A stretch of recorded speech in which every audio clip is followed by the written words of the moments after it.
الحمد لله وحده والصلاة والسلام على من لا نبي بعده أما بعد فأعوذ بالله من الشيطان الرجيم بسم الله الرحمن الرحيم قال الله تبارك وتعالى في القرآن المجيد والفرقان الحميد محمد رسول الله والذين معه أشداء على الكفار رحماء بينهم تراهم ركعا سجدا يبتغون من فضل الله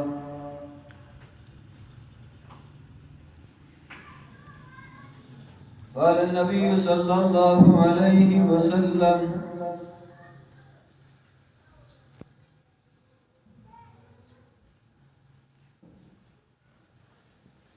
يا علي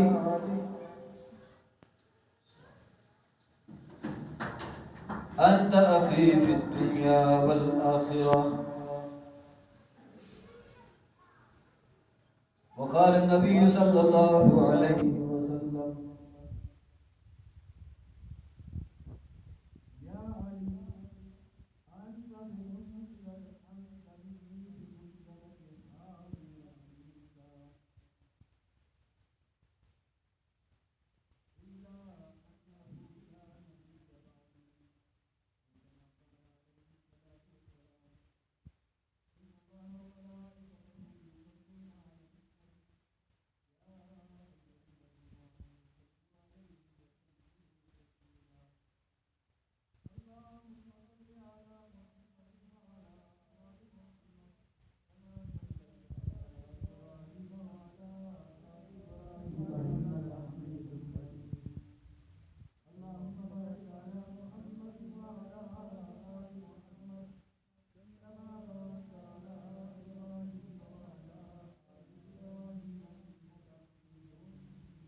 امی عائشہ صدیقہ رضی اللہ تعالی عنہ کا یوم وصال بھی ہے۔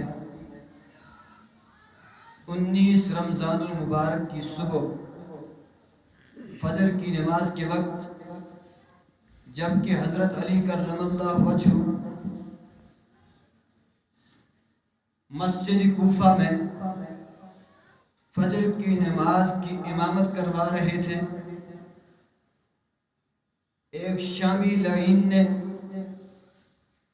جس کا نام عبد الرحمن ابن ملجم تھا، ایک خاتون کے کہنے اور ترغیب پر اس نے بھجی زہر میں بھجی ہوئی تلوار کے ساتھ حضرت علی رضی اللہ تعالی عنہ پر سجدے کی حالت میں تلوار سے وار کیا۔ آپ رضی اللہ تعالی عنہ زخمی ہو گئے اور 21 رمضان المبارک کو آپ اس دنیا فانی سے ہمیشہ کی زندگی کے لیے رب ذوالجلال کے پاس چلے گئے۔ سامعین مکرم، آج بھی 21 رمضان المبارک ہے۔ اسی نسبت سے حضرت علی رضی اللہ تعالی عنہ کی سیرت کے اوپر چند باتیں آپ کے گوشے گزار کرنا چاہوں گا۔ رب ذوالجلال سے دعا ہے کہ مجھے حق اور سچ کہنے کی توفیق اور ہم سب کو کہے سنے پہ عمل کی توفیق نصیب فرمائے۔ سامعین کرام، یوں حضرت علی رضی اللہ تعالیٰ عنہ کی سیرت کے مختلف پہلو ہیں۔ آپ رضی اللہ تعالیٰ عنہ کا مقام اور مرتبہ رب ذوالجلال کے ہاں کیا ہے؟ ایک پہلو یہ ہے کہ حضرت علی رضی اللہ تعالیٰ عنہ کا مقام و مرتبہ رسول خدا کے ہاں کیا ہے؟ ایک پہلو یہ ہے کہ حضرت علی کرم اللہ وجہہ کا مقام و مرتبہ ازواج مطہرات کے ہاں کیا ہے؟ ایک پہلو یہ ہے کہ حضرت علی کرم اللہ وجہہ کا مقام و مرتبہ اہل بیت اور خاندان نبوت کے ہاں کیا ہے؟ ایک پہلو یہ ہے کہ حضرت علی رضی اللہ تعالیٰ عنہ کا مقام و مرتبہ اہل سنت والجماعت کے ہاں کیا ہے؟ سامعین کرام، آپ حضرات نے سنا ہوگا کہ آپ صلی اللہ علیہ وسلم پر سب سے پہلے بچوں میں ایمان لانے والے حضرت علی کرم اللہ وجہہ ہی تھے۔ خاندانی نبوت میں سب سے پہلے بچے ہوں یا بوڑھے ہوں، جوان ہوں، مرد ہوں یا عورتیں ہوں، سب سے پہلے ایمان لانے والے خاندانی نبوت میں وہ حضرت علی ہی ہے۔ اور پوری امت میں آپ صلی اللہ علیہ وسلم پر سب سے پہلے ایمان لانے والے شخص سیدنا صدیق اکبر رضی اللہ تعالی عنہ ہیں۔ سامعین گرامی، یوں تاریخ کی کتابوں کے اندر یہ بات لکھی ہے کہ آپ صلی اللہ علیہ وسلم کے چچا فلاں تھے، لیکن بہت کم آپ نے سنا ہوگا کہ آپ صلی اللہ علیہ وسلم کے حقیقی چچا کتنے تھے، جو ایک ہی ماں باپ سے ہوں، وہ کتنے تھے۔ آپ صلی اللہ علیہ وسلم کے والد گرامی حضرت عبداللہ کے دو ہی سگے بھائی تھے جو ماں اور باپ دونوں اعتبار سے سگے تھے۔ ایک حضرت عبداللہ تھے، ایک حضرت ابو طالب، ان کا اصل نام عبد مناف تھا، اور تیسرے بھائی کا نام حضرت زبیر بن عبد المطلب تھا۔ یہ تینوں بھائی ماں اور باپ دونوں اعتبار سے سگے تھے۔ جب نبی پاک صلی اللہ علیہ وسلم کے والد گرامی حضرت عبداللہ دنیا سے پردہ فرما گئے، اب باقی رہنے والے سگے بھائی صرف دو ہیں، حضرت ابو طالب اور حضرت زبیر بن عبد المطلب۔ حضرت زبیر بن عبد المطلب کو خانہ کعبہ کی مجاوری حصے میں آئی، اور حضرت ابو طالب کے حصے میں باہر کے جتنے کام کاج تھے وہ حضرت ابو طالب کے حصے میں آئے۔ عرض کرتا چلوں، حضرت علی کرم اللہ وجہہ کے والد گرامی حضرت ابو طالب یہ معذور تھے، لنگڑے تھے، کام کاج کرنے سے قاصر تھے، لیکن ساتھ ہی ساتھ کثیر العیال اور قلیل المال تھے. عیال کنبہ بڑا تھا اور آپ کے پاس جو مال و دولت وہ کم تھا. چونکہ معذور ہونے کی وجہ سے کام کاج اس طریقے سے کر بھی نہیں پاتے تھے. حضور صلی اللہ علیہ وسلم کے والد محترم آپ کے دنیا میں آنے سے قبل ہی پردہ فرما گئے. آپ کی پرورش کا کام آپ کے دادا عبد المطلب نے اپنے ذمہ لے لیا. جب آپ کے دادا مطلب بھی دنیا سے پردہ فرما جاتے ہیں اور آپ کی پرورش اور تربیت، آپ کو سنبھالنا، آپ کی ہر چیز کا خیال کرنا آپ کے چچا ابو طالب کے حصے میں آتا ہے. اور ابو طالب نے کثیر العیال اور قلیل المال اور معذور ہونے کے باوجود حضور صلی اللہ علیہ وسلم کی پرورش کا حق ادا کیا. آپ کا سہارا بنے، آپ کا تحفظ اور دفاع دشمن سے بھی کیا، آپ کو رہائش بھی پرووائڈ کی، آپ کے تمام تر لوازمات کو پورا کیا. جب آپ صلی اللہ علیہ وسلم اپنی جوانی کو پہنچے، آپ کے چچا حضرت ابو طالب نے اپنا بیٹا حضرت علی رضی اللہ تعالیٰ عنہ حضور صلی اللہ علیہ وسلم کے سپرد کر دیا کہ اب آپ کی ذمہ داری ہے کہ آپ اپنے سگے چچا زاد بھائی میرے بیٹے حضرت علی کی تربیت بھی کریں، پرورش بھی کریں. آپ صلی اللہ علیہ وسلم نے حضرت ابو طالب کو گود لیا. اور یہ بات بھی عرض کرتا چلوں کہ حضرت علی رضی اللہ تعالیٰ عنہ کو جو نسبت رب ذوالجلال نے عطا کی وہ کسی اور کے حصے میں نہ آئی. صحابہ کرام میں کسی اور کے حصے میں حضور کی گود نہ آئی، حضرت علی کے حصے میں حضور کی گود آتی ہے. اور آپ کے مقابلے میں صدیق اکبر رضی اللہ تعالیٰ عنہ کی ذاتی گرامی ہے کہ حضور صلی اللہ علیہ وسلم نے ہجرت کے موقع پر اپنا سر مبارک صدیق کی گود میں رکھا اور علی وہ ہے کہ جو حضور کی گود میں بیٹھا. یہ بات بھی عرض کرتا چلوں، یہ بھی حضرت علی کا خاصا مبارک ہے کہ آپ کی والدہ محترمہ کا نام فاطمہ تھا، فاطمہ بنت اسد. حضور صلی اللہ علیہ وسلم کی لاڈلی بیٹی، سب سے چھوٹی بیٹی، جنت کی عورتوں کی سردارہ حضرت فاطمہ الزہرا رضی اللہ تعالی عنہ کا نام بھی فاطمہ ہے. آپ کی والدہ بھی فاطمہ ہے اور آپ کی زوجہ محترمہ بھی فاطمہ ہے. اور حضرت عمر بن خطاب رضی اللہ تعالی عنہ کی ہمشیرہ کا نام بھی فاطمہ ہے. فاطمہ نام ایک عجیب نام ہے. فاطمہ بنت اسد حضرت علی رضی اللہ تعالی عنہ کی والدہ محترمہ فرماتی ہیں، اپنی زبانی حضرت علی کرم اللہ وجہہ کی ولادت کا واقعہ بیان کرتی ہیں. وہ فرماتی ہیں کہ میں بیت اللہ کے اندر طواف کر رہی تھی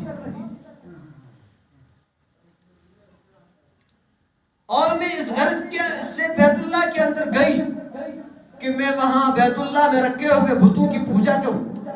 زمانہ جاہلیت میں پوجا کیا کرتے تھے بتوں کی. 360 بت بیت اللہ میں رکھے ہوئے تھے. فرماتی ہیں فاطمہ بنت اسد حضرت علی کرم اللہ وجہہ کی والدہ محترمہ فرماتی ہیں، میرا دل چاہا کہ میں ان بتوں کے پاس جا کر ان کی پوجا کر لوں، ان کے سامنے اپنے سر کو ٹیکوں.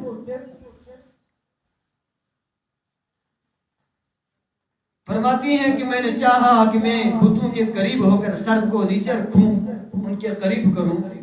اتنی ہی دیر میں مجھے درد ذہ ہو گیا. بچے کی پیدائش کے وقت جو درد ہوتا ہے ماں کو، وہ درد ذہ کہلاتا ہے.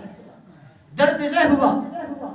اب میں نے سوچا اگر میں حرم کی حدود سے باہر نکلتی ہوں تو میں نکل نہیں پاؤں گی، درد اتنا زیادہ ہے کہ میں باہر نہیں نکل پاؤں گی. اچانک سے میں اوپر اٹھی، میں نے دیکھا بیت اللہ کا دروازہ کھلا پڑا ہے. میں بیت اللہ کے اندر چلی گئی. اب میں نے سوچا اتنا بڑا مجمع ہے، یہاں لوگ بیت اللہ کے اندر موجود ہیں، وہ کوئی بتوں کی پوجا کرنے میں مصروف طواف کر رہے ہیں، اب اتنے لوگوں کے درمیان مجھے درد ذہ ہو گیا ہے، اب میں بچے کی پیدائش کیسے کروں، بچے کی پیدائش کیسے ہوگی، میرے لیے یہ حال کی بات ہے۔ فرماتی ہیں جب میں بیت اللہ کے اندر چلی گئی تو قدرتاً دروازہ خود بخود بند ہو جاتا ہے، دروازہ خود بخود بند ہو جاتا ہے۔ حضرت علی کی پیدائش بیت اللہ کے اندر ہوتی ہے۔ فرماتی ہیں کہ اس وقت زمانے جاہلیت میں بھی یہ بات معیوب تھی کہ جو خاتون ماہواری سے ہوتی، حیض و نفاس سے ہوتی، بیت اللہ کے اندر وہ جانا معیوب سمجھتے تھے۔ زمانہ جاہلیت میں بھی اللہ کے گھر کا تقدس تھا۔ فرماتی میں نے جلدی جلدی بچے کو لیا اور میں باہر نکل آئی، بیٹے کے والد سے ملی، مشورہ ہونے لگا کہ اب بچے کا نام کیا رکھیں۔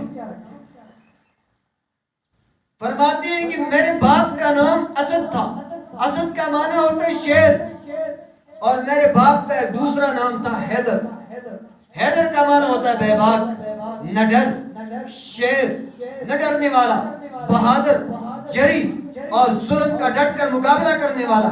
کہتے ہیں میں نے اپنے خامد ابو طالب سے کہا کیوں نہ ہم اپنے بیٹے کا نام اپنے باپ کے نام پر رکھیں۔ حیدر میرے باپ کا نام ہے اور اس بچے کا وہ نانا ہے، میں بچے کا نام وہی رکھوں گا جو اس کے نانا کا نام ہے۔ خامد ابو طالب نے اتفاق کیا کہ بالکل میں اس بات کے ساتھ متفق ہوں، بالکل یہی نام بیٹے کا رکھ دیا جائے، حیدر نام رکھا گیا۔ پھر وہ وقت آیا کہ حضور صلی اللہ علیہ وسلم نے تربیت کی، پرورش کی، پالا پوسا۔ ایک روایت میں آتا ہے کہ 9 سال کی عمر ہے حضرت علی کی، آپ صلی اللہ علیہ وسلم نے حضرت علی کو ترغیب دی، حیدر کرار کو ترغیب دی کہ تم مسلمان ہو جاؤ، میں اللہ کا نبی ہوں، مجھ پر اللہ کی طرف سے وحی نازل ہوتی ہے، اللہ کا قرآن مجھ پر اترتا ہے، میں تمہیں دعوت دیتا ہوں تم مسلمان ہو جاؤ۔ علی نے کہا اے میرے پیارے محبوب، میں اس معاملے میں اپنے والد ابو طالب سے مشاورت لینا چاہتا ہوں۔ حضور نے فرمایا اپنے والد سے مشاورت مت لو، اپنے والد سے اس معاملے میں مشاورت مت لو، ممکن ہے کہ تمہارا والد تمہیں مسلمان نہ ہونے دے۔ حضور کا سگا چچا ابو طالب، بیٹے کو آپ صلی اللہ علیہ وسلم نے روک دیا کہ وہ آپ سے اس معاملے میں مشاورت نہیں کرنا۔ تو اسی لیے اگر بیٹا نماز کا وقت ہے، مسجد جانا چاہتا ہے تو مسجد جاتے ہوئے وہ ماں باپ سے مشاورت نہیں کرے گا میں مسجد جاؤں یا نہ جاؤں۔ اسلام کے معاملے میں مشاورت نہیں، فرمایا مشاورت کی ضرورت نہیں، ہو سکتا ہے تمہارا باپ تمہیں روک دے۔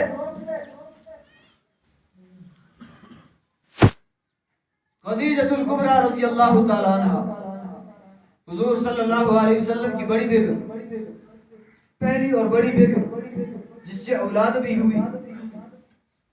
دوسرے دن صبح کے وقت خدیجہ الکبریٰ رضی اللہ تعالی عنہ نے حضرت علی کرم اللہ وجہ کو کلمہ اسلام پڑھایا اور آپ مسلمان ہوئے۔ دوسری روایت میں آتا ہے کہ 10 سال آپ کی عمر اس وقت تھی۔ ایک تیسری روایت میں آتا ہے، صاحب مشکات نے روایت کو بیان کیا کہ آپ کی عمر اس وقت 7 سال تھی۔ ایک چوتھی روایت کے اندر آتا ہے کہ آپ کی عمر جس وقت آپ نے کلمہ طیبہ پڑھا اس وقت آپ کی عمر 12 سال تھی۔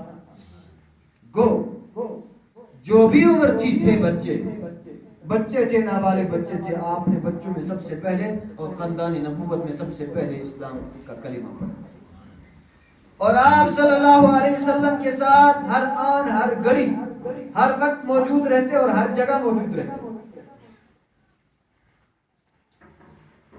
غزوہ بدر ہوتا ہے، اس وقت آپ کی عمر 18 سے 19 سال ہے، حضرت علی کی عمر 18 سے 19 سال ہے۔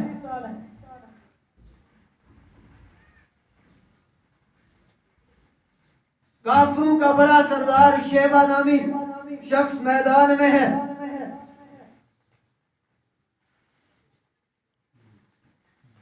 اور وہ مسلمانوں کو للکار رہا ہے کہ کون ہے جو میرا مقابلہ کر سکے. حضرت علی رضی اللہ تعالیٰ عنہ کے سینے پہ حضور صلی اللہ علیہ وسلم نے اپنا ہاتھ پھیرا اور دعا دی اور کہا علی جاؤ اس کا مقابلہ کرو. حضرت علی رضی اللہ تعالیٰ عنہ نے اپنی ایک ہی تلوار کے وار سے شیبہ کو زمین بوس کر دیا. سبحان اللہ. غزوہ احد کا میدان سجا ہے. آپ صلی اللہ علیہ وسلم پر کافروں نے حملہ کیا. ایک کافروں کا جمگٹھا آپ صلی اللہ علیہ وسلم کے سامنے کھڑا ہو جاتا ہے حملہ کرنے کے لیے. حضور نے میدان میں نظر دوڑائی. آپ کی نظر علی پر پڑتی ہے. آپ نے فرمایا علی تعال، علی ادھر آ جاؤ میرے پاس جلدی سے. حضرت علی آئے اور سارے کافروں کو حضور صلی اللہ علیہ وسلم کے گرد جو تھے ان کو دور کر دیا. دوسری مرتبہ غزوہ احد میں ہی کافروں نے پھر حملہ کیا.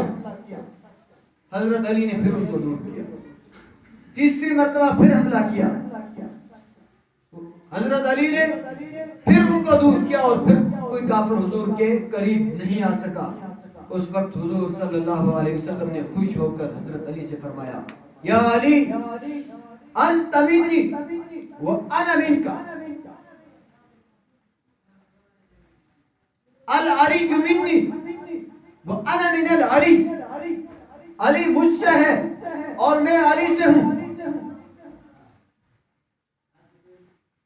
اتنی ہی دیر میں جبریل امین آسمان سے نازل ہوتے ہیں. یا رسول اللہ صلی اللہ علیہ وسلم، تمہاری گفتگو کو رب ذوالجلال نے آسمان کے اوپر سنا اور آپ کی گفتگو سے اللہ تبارک و تعالیٰ کو خوشی ہوئی، پسند فرمایا. العلی منی وانا من العلی، اس گفتگو کو اللہ تبارک و تعالیٰ نے پسند فرمایا. دو باتیں تو تم نے کہہ دی، علی مجھ سے ہے اور میں علی سے ہوں. ایک بات مجھے بھی کہنے دو، میں بھی اپنی ایک بات اس میں ملانا چاہتا ہوں. حضور نے فرمایا جبریل ملا لیجئے. حضرت جبریل امین نے فرمایا العلی منی وانا من العلی وانا منکما. علی حضور سے، حضور علی سے اور جبریل دونوں سے. علی حضور سے، حضور علی سے اور جبریل علی سے بھی ہے اور حضور سے بھی ہے. یعنی حضور علی سے محبت کرتے ہیں، علی حضور سے محبت کرتے ہیں، جبریل علی سے بھی محبت کرتے ہیں اور حضور سے بھی محبت کرتے ہیں. یہ ہے علی کا مقام، یہ ہے علی کا مرتبہ، یہ ہے علی کی منزلت. سامعین گرامی، غزوہ خندق کا موقع ہے. عمر بن عوف کافروں کا ایک بڑا سردار ہے. 130 سال اس کی عمر ہے اور جب وہ میدان جنگ میں اترتا ہے تو 100 آدمیوں کا اکیلے مقابلہ کرتا ہے. میدان میں آ کر للکارتا ہے، مسلمانوں کو للکار کر کہتا ہے کہ تم میں کون ہے جو میرا مقابلہ کرے، تم میں کون ہے جو میرا مقابلہ کرے. حضور صلی اللہ علیہ وسلم نے حضرت علی رضی اللہ تعالیٰ عنہ کے سینے پر ہاتھ پھیرا اور کہا علی چل نکل اور اس اپنے آپ کو بہادر کہنے والے پہلوان کا مقابلہ کر. جب علی کو میدان میں اترتے دیکھا، 20 سال کا نوجوان،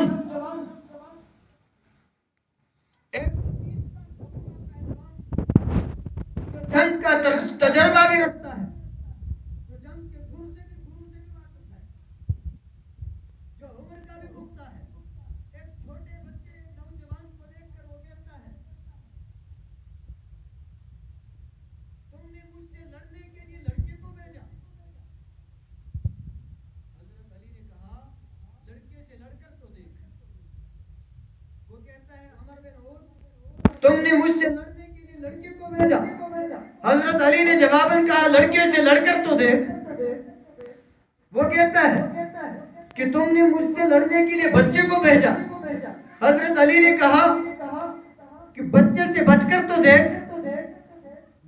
حضرت علی نے آنن فانن اس پہلوان پر تلوار کا وار کیا اور اس کو بسم کر دیا، خاک میں ملا دیا۔ یہ کیا تھی؟ یہ بہادری کیسے آئی؟ حضور کی دعا سے۔ ماں باپ نے نام رکھا حیدر کرار، بہادر جری، نڈر بے خوف، ظالم کا مقابلہ کرنے والا، ظالم کے آگے ڈٹ جانے والا۔ حضور صلی اللہ علیہ وسلم نے فرمایا میں تیرا نام علی رکھتا ہوں، اور علی علو سے ہے۔ علو کا معنی ہوتا ہے بلند، اونچا، منزلت والا، مرتبت والا، طاقت والا، عظمت والا، پرجوش، نڈر، بے خوف۔ کیوں؟ حضور صلی اللہ علیہ وسلم نے علی کا نام علی کیوں رکھا؟ حیدر سے علی کیوں نام کر دیا؟ کیونکہ حضور صلی اللہ علیہ وسلم قد کے اعتبار سے چھوٹے تھے، اس لیے کہ کل کو کوئی شخص یہ نہ کہے کہ علی چھوٹا ہے، پتا ہونا چاہیے کہ علی طاقت والا، منزلت اور مرتبت والا، اونچائی اور بلندی والا ہے۔ جیسا نام ویسی شان آپ کو اللہ تبارک و تعالیٰ نے عطا کی۔ سامعین گرامی، غزوہ خیبر کا موقع ہے۔ آپ صلی اللہ علیہ وسلم نے فرمایا کل صبح جس کے ہاتھ میں جھنڈا دے دوں اللہ تبارک و تعالیٰ اس کے ہاتھ پر فتح نصیب فرمائے۔ ساری رات صحابہ کرام رو رہے ہیں، گڑگڑا رہے ہیں، آنسی اور انتظاری کر رہے ہیں، اے مولا یہ جھنڈا ہمارے نام لکھ دے۔ ساری رات رو رہے ہیں صحابہ کرام، جلیل القدر صحابہ کرام رو رہے ہیں۔ صبح کے وقت حضرت علی تو کسی اور انداز میں رو رہے ہیں۔ حضرت علی کی آنکھیں بہہ رہی تھی، آنکھوں میں چشم کا مرض تھا، آنکھوں سے پانی آتا تھا۔ صبح کے وقت حضور صلی اللہ علیہ وسلم نے کہا علی کدھر ہیں؟ یا رسول اللہ علی حاضر ہے۔ لبیک یا رسول اللہ، حاضر ہے۔ فرمایا علی آنکھوں سے پانی کیسا آ رہا ہے؟ فرمایا بیمار ہوں، آنکھوں میں تکلیف ہے۔ حضور صلی اللہ علیہ وسلم نے اپنے لعاب دہن نکالا اور علی کی آنکھ پر لگایا، پانی ختم، اور فرمایا علی یہ ہاتھ میں جھنڈا لے اور میدان میں نکل، اللہ تعالیٰ نے تیرے ہاتھ پہ فتح لکھ دی۔ یہ ہے علی کی شان۔ حضور صلی اللہ علیہ وسلم، وقت بہت تھوڑا ہے، بڑا طویل اور مفصل موضوع ہے۔ حضور صلی اللہ علیہ وسلم ہجرت کے لیے جا رہے ہیں۔ آپ صلی اللہ علیہ وسلم نے دو نفوس کا انتخاب فرمایا۔ ایک حضرت ابوبکر صدیق رضی اللہ تعالیٰ عنہ کا کہ صدیق ہجرت کے موقع پر میرا رفیق سفر ہوگا، اور دوسرا جو شخص تھا وہ حضرت علی المرتضیٰ، مرتضیٰ کا معنی بھی چنا ہوا ہوتا ہے۔ یہ دو صفاتی نام آپ کے ہیں، مرتضیٰ اور حیدر کرار۔ اصل نام علی ہے، مرتضیٰ چنا ہوا۔ حضور نے حضرت علی کو بھی چن لیا، کس کے لیے؟ اپنے بستر کے لیے۔ فرمایا علی یہ میرا بستر ہے، اس پہ تو لیٹ، کوئی اور اس پر نہیں لیٹ سکتا۔ علی تیرا کام کیا ہے؟ علی جب تو صبح کو بیدار ہوگا، دن روشن ہو جائے گا، تو جن جن لوگوں کی میرے پاس امانتیں ہیں ان کی امانتیں تو ان تک لٹا دے گا، اور میں تب تک تیرا انتظار کروں گا جب تک تو مجھے آ کر نہیں ملے گا۔ علی نے فرمایا کب تک میرا انتظار کرو گے اور کہاں؟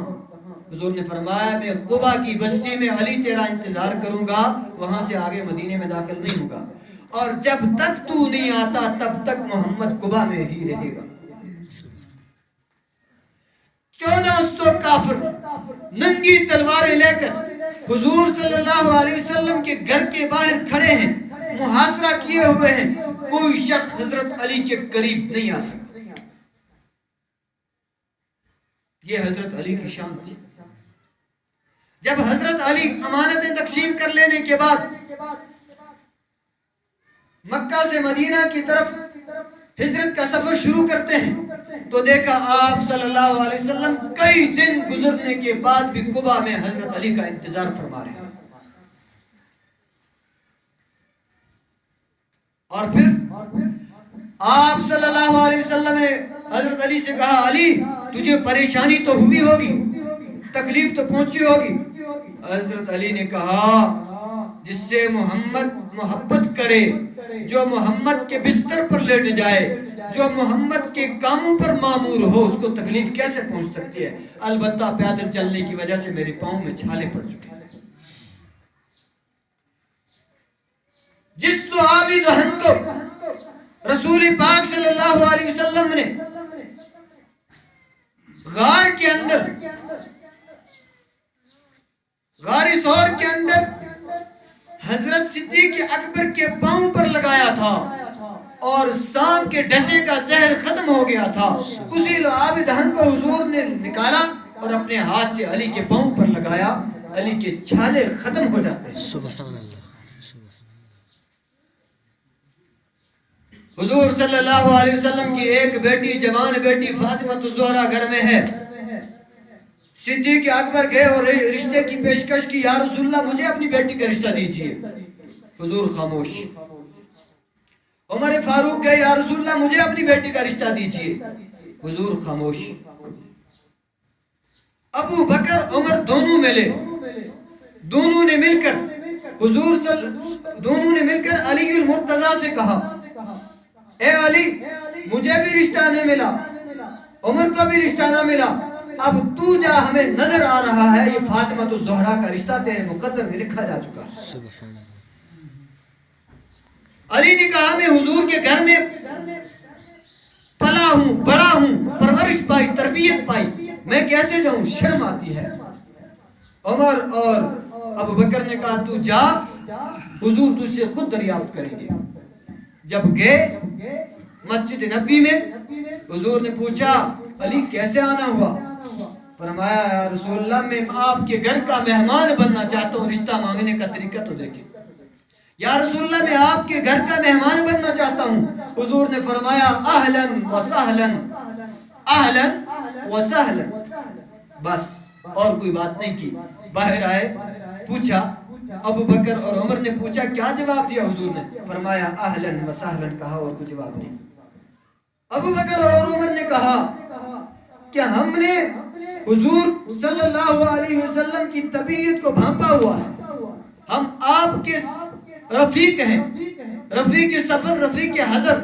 حضور صلی اللہ علیہ وسلم نے تجھے اپنی بیٹی کا رشتہ دے دیا, تیاری کر. حضور نے علی کو بلایا, صحابہ کرام بیٹھے ہیں, فرمایا مہر کا بندوبست کر, کیا ہے تیرے پاس, تیرے پاس کیا ہے؟ علی نے تو حضور کے گھر میں وقت بسر کیا تھا, زندگی گزاری تھی, آپ کے پاس تو کچھ نہیں تھا. فرمایا ایک میرے پاس تلوار ہے, ایک میرے پاس زرہ ہے. فرمایا تلوار کو رہنے دے گھر میں, آلہ جہاد ہے, زرہ کو بازار میں بیچ اور مہر کا بندوبست کر تاکہ فاطمہ الزہرا کا تیرے ساتھ جو نکاح ہے وہ فائنل کر دیا جائے اور رخصتی کر دی جائے. باہر نکلے, زرہ کو بیچنے کے لیے عثمان بن عفان کے ساتھ ملاقات ہوتی ہے. عثمان بن عفان نے پوچھا کہاں جا رہا ہے؟ کہا حضور کی بیٹی کے ساتھ میرا نکاح ہو گیا, رخصتی ہونی ہے, مہر کا انتظام کرنے جا رہا ہوں, اس زرہ کو بیچنے جا رہا ہوں. فرمایا کیا قیمت ہے اس کی؟ کہا 400 درہم میں اس کو بیچوں گا. حضرت عثمان نے کہا زرہ مجھے دے, 400 درہم تو لے لے. جب حضرت علی نے لے لیے 400 درہم, حضرت عثمان نے زرہ واپس کر دی, کہا کہ میری طرف سے تجھے ہدیہ ہے. حضور کے بڑے مجھ پر احسانات ہیں, ایک کے بعد دیگرے مجھے 2 رشتے دیے, اور میں فخر سمجھتا ہوں اپنے لیے, فخر کی بات سمجھتا ہوں کہ میں حضور کی بیٹی کے لیے مہر کا انتظام میں کروں. واپس گئے, مہر پیش کیا, 400 درہم پیش کیا. حضور صلی اللہ علیہ وسلم نے نام لیا, ابو بکر عمر تم دونوں گواہ ہو, حضرت علی کے نکاح میں نے اپنی بیٹی فاطمہ الزہرا کو دے دیا. ابو بکر اور عمر تو حضرت علی کے نکاح کے گواہ ہیں, اور عثمان بن عفان نے حضور کی بیٹی کا, حضرت علی کے نکاح کے مہر کا انتظام کیا.